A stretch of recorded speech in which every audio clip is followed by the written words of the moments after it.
satria mitoetra eo aminareo izy ary hoao anatinareo. Eto zany dikan'le hoe ianareo no mahafantatra azy de tsotra e. Tonga dia fantatsika avy hatrany hoe zay le fanahy masina zay. Ohatran'ny zavatra misy eto amin'ity tany ity ihany zany izy io. Hoe raha misy zao ray mananjanaka de le ray tonga de mahafantatra hoe zany ny zanako zany. Na le zanaka ihany koa na de tsy mifankahita ary izy mianaka, avy hatrany tonga de mahafantatra hoe zany ny rainay zany na hoe zany dadanay zany. De ohatran'izay koa zany ty hoe ianareo no mahafantatra azy ity. Zay zany mikasika an'iny natao an'ny olona efa zanak'Andriamanitra ny fanahy masina, fa ny olana moa de tsy nipetraka teo fa izay moa saika eken'ny be sy ny maro ihany. Fa ny tena adevitra mipetraka zany am'izao androtsika zao indrindra de ny hoe ahoana marina no afantarana fa misy fanahy masina ao anatin'ny olona anankiray, satria mazava be sady mavesatra tsara ilay teny zay nivakitsika teto farany manao hoe raha misy tsy manana ny fanahin'i Kristy de tsy azy izy.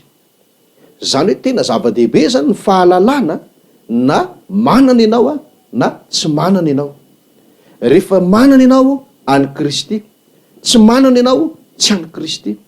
Ka eto tena azavaina mazava tsara miavaka mihitsy hoe ty manana ty tsy manana. Fa io zany mazava loatra fa tsy mitovy akory ny manana sy ny tsy manana, tsy mitovy mihitsy.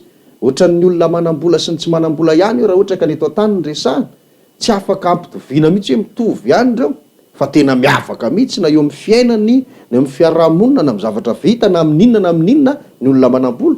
De miavaka tena tsisy fangarony sy fandraisana amin'izany ihany koa ny olona tsy manam-bola. De ohatr'izay koa zany ty resaka hoe manana ny fanahy masina sy ny tsy manana ny fanahy masina ity. Ka hojerentsika amin'ity androany ity zany hoe ahoana marina ny tena ahafantarana zany hoe olona manana ny fanahy masina izany na hoe vita batisan'ny fanahy masina. Eny ary tenin'Andriamanitra ihany moa ny antsika ny vakiana, satria isika tsy afaka ino mihitsy hevitr'olombelona, tsy afaka ino any koa zay mety hoe anganongano sy teny voasoratra anatina boky ihany fa ny fantatsika de hoe zay voalaza ny Baiboly izay efa voadika mazava be amin'ny teny malagasy. Vakitsika voalohany ihany ao amin'ny Jaona ihany no vakitsika ary dia ny toko 7 fa ny 9 Jaona toko 7 9 zao ary mivaky ny teny: ny rivotra mitsoka amin'izay tiny ary renareo ny feony nefa tsy fantatrareo zay iaviny na izay alehany. De tahaka izany izay rehetra ateraky ny fanahy. Ny ateraky ny fanahy moa zany de fafantatsika hoa le batisan'ny fanahy masina io de io ndray mamelona an'le fanahy anatin'le olona. De io fanahy anatin'ny olona iny rehefa velona no atao hoe zanak'Andriamanitra zay natsangana. De zay zany le hoe ateraky ny fanahy zay. Ka raha tsy misy le fanahy na le batisan'ny fanahy masina, tsy ho tanteraka sy tsy ho tonga zany zavatra izany. Ny rivotra ozy mitsoka amin'izay tiny, fantatsika tanteraka ange zany.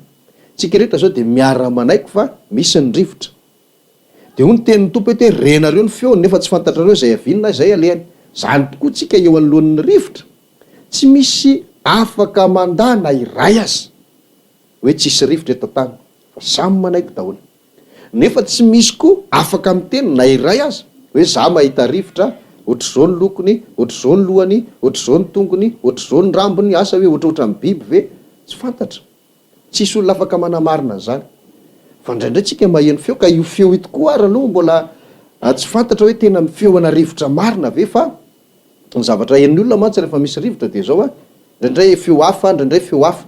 Ka tsy fantatra mety ho feo an'le zavatra iantefan'le rivotra no hen'ny olona, fa tsy ny rivotra misy feoany.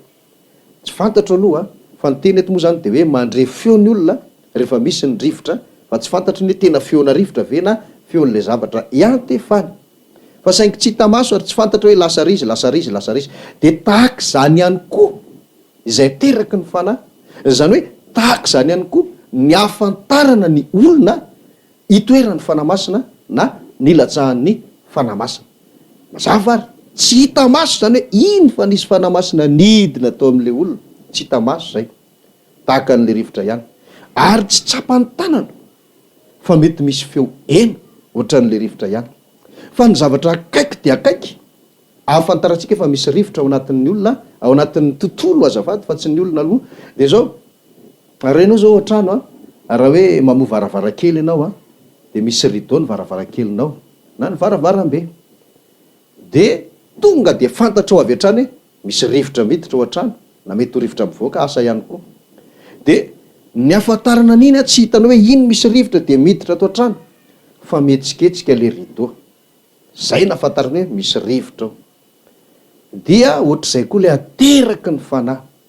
Tsy hitanao ny ilatsahana, tsy hitanao ny izy hoe iny fa milatsaka, fa misy fiantraikany na vokany aterana ohatran'izay ahafantarana ohatrany hoe ahalalana na hoe marika ahalalana fa misy fanahy masina ao anatin'ny olona anankiray.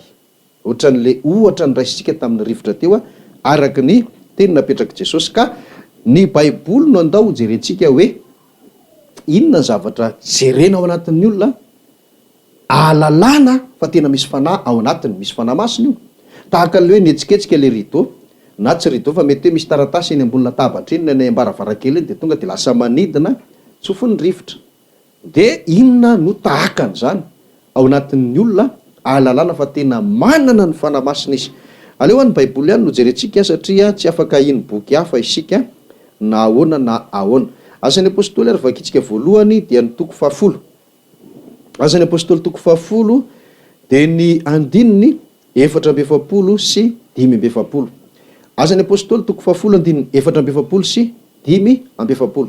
Amin'ny anaran'i Jesosy zao ny voalazany teny. Raha mbola laza izany teny zany Petera de nilatsaka tamin'izay rehetra nandre ny teny ny fanahy masina, ary talanjona ny mino isan'ny voafora izay niaraka tamin'ny Petera satria nilatsaka tamin'ny jentilisa koa ny fanomezana dia ny fanahy masina. Eto zany aloha tsika tsisy nanatrika an'le tantara nisy tamin'izany fotoana izany, fa de ny Baiboly no manambara sy mitantara amintsika zavatra nitranga. Hoe nitory-teny Petera tao an-tranon'olona izy ity, de nisy olona tsy fantatra hoe firy mianaka na firy izy mianakavy tao. De teo am-pitenenana teo Petera, raha nandeha any nitory-teny de zao nilatsaka le fanahy masina, hoy ny tenin'Andriamanitra. Latsaka tamin'le olona niaino de gaga be le naman'ny Petera niaraka taminy, talanjona izy ozy ny tenin'Andriamanitra. Inona natalanjona azy? Tsy hoe nahita izy hoe iny misy afony raraka de talanjona izy, na hoe nisy rivotra mifofofofo de talanjona izy, tsy zay natalanjona azy. Fa inona natalanjona azy? Nilatsahan'ny fanahy masina ihany koa lay olona nitorian'ny Petera teny izay ambara hoe jentilisa, de gaga izy. Nagaga azy zany de hoe misy olona hafa firenena tsy jiosy fa jentilisa araka ny fiteny nandray fanomezana ihany koa de ny fanahy masina. De gaga izy. De ny nagaga azy zany tsy hoe nilatsaka tsony le fanahy masina, fa hoe olona tokony tsy nandray, nandray. Ka inona moa mahatonga amin'ny teny hoe nagaga azy de zao fa tsy zao? Satria ny ady hevitrintsika mantsy de zao. Ahoana ny fomba ahafantarana ny olona fa misy fanahy masina ao anatiny?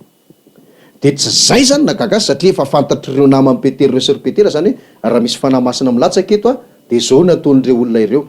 De nanao an'izay zavatra zay, hitan'ireo olona ireo zany le marika tao amin'ilay olona nilatsahan'ny fanahy masina, zany hoe hitan'ny Petera, hitan'ny namany hoe nisy marika tahaka an'le rideau nihetsiketsika reo olona ireo de gaga izy latsaka amin'ny fanahy masina ho an'reto ihany koa. Ka inona ary io marika io? De vakitsika ny andininy 470 ao amin'ny asan'ny apôstôly toko 10 ihany andininy 470 hoe ahoana nahatonga an'ireo mpianatra ireo nahalala hoe nilatsahan'ny fanahy masina reo olona niaino nitory-tenin'ny Petera. Zao ny voalazany teny: fa nandre azy ny teny tamin'ny fiteny tsy fantatra sy nankalazan'Andriamanitra izy. Zay fotsiny. Zay zany natonga azy gaga hoe hay nandray fanahy masina reto.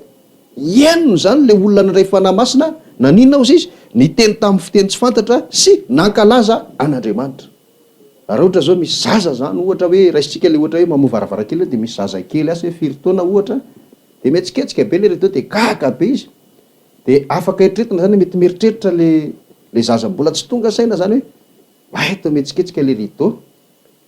De misy indray zany zokiny anankiray efa mba tongatonga saina eo akaikiny eo, de miteny aminao izy hoe neny eo mandrivotra be ny andro fa idoy le varavarankely, satria fantany zany hoe kopakopaka be le rideau maniditsidina daholo ny zavatra maivamaivana ao an-trano ao de fantany hoe misy rivotra. Tsy nahita ninona nefa izy amin'iny, fa no le rideau hitany zany de tonga saina izy de hoe idio ny trano fa mandrivotra be ny andro.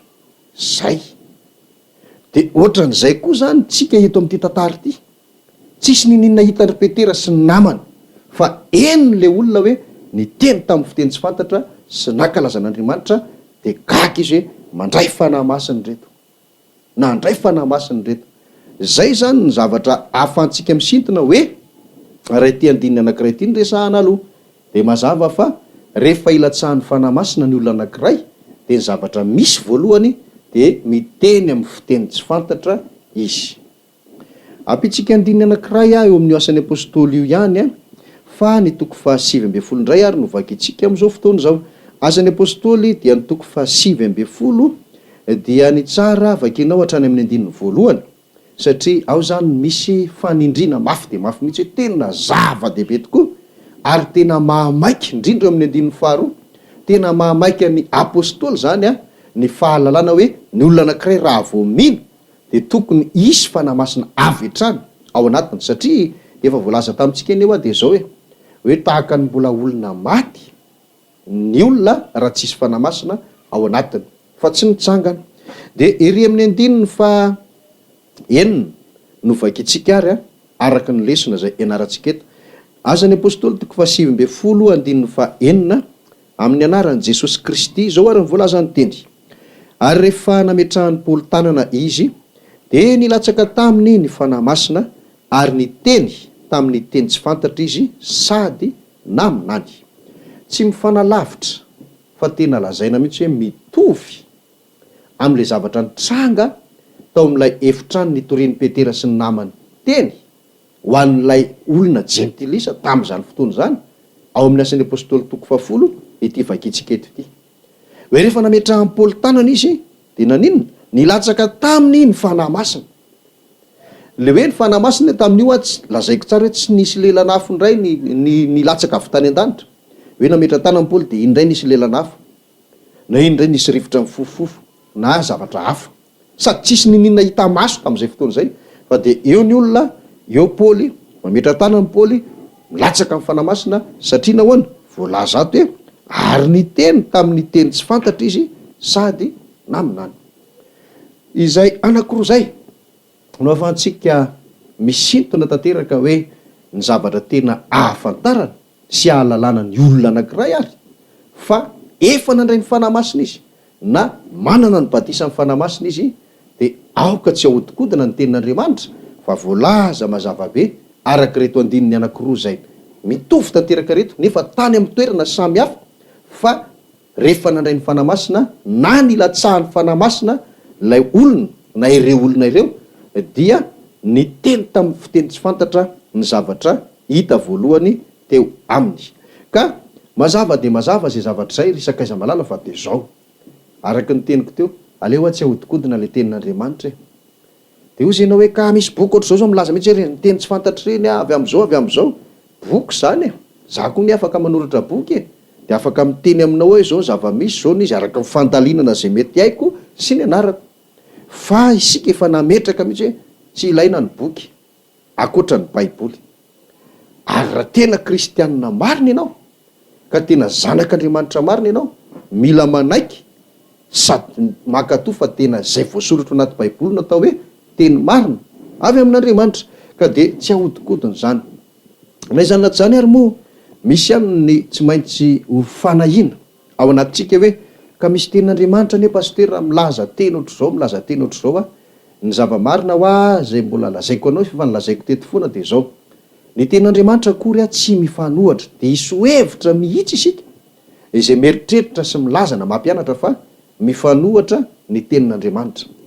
Nohatra hoe tany amin'ny testamenta taloha izy de milaza hoe tsy azo atao ty tsy azo atao ty tsy azo atao ty ohatra de tsy mety mihitsy ary tsy hisy mihitsy zany hoe aty amin'ny testamenta vaovao ndray hoe ataovy indray zao fa tsy maninona tsony zavatra tsy marina zany manao an'Andriamanitra ho tsy misy dikany zany sanatry ny vava raha zay no eritreretintsika hoe tsy mahay Andriamanitra fa taloha zao zavatra nataony de novaina taty aoriana tsy de tsy hafa mihitsy ny atao hoe fanavozana zavatra hafa fa tsy any amin'ny resaka hoe tenin'Andriamanitra le izy akory.